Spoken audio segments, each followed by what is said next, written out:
Hello guys, আজকে আমি কচু মুড়া দিয়ে ডাল ভাজি করব।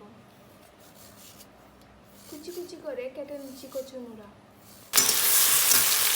কড়াইতে এখন পেঁয়াজ কুচি দিয়ে দিলাম। এখন দিয়ে দিচ্ছি পরিমাণ মতন লবণ।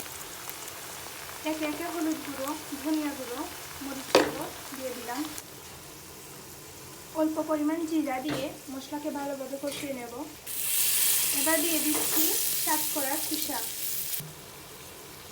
সামান্য হলুদ দিয়ে আগে থেকে সিদ্ধ করা মুড়া কুচি দিয়ে দিলাম। এখন দিয়ে দিলাম ধুয়ে রাখা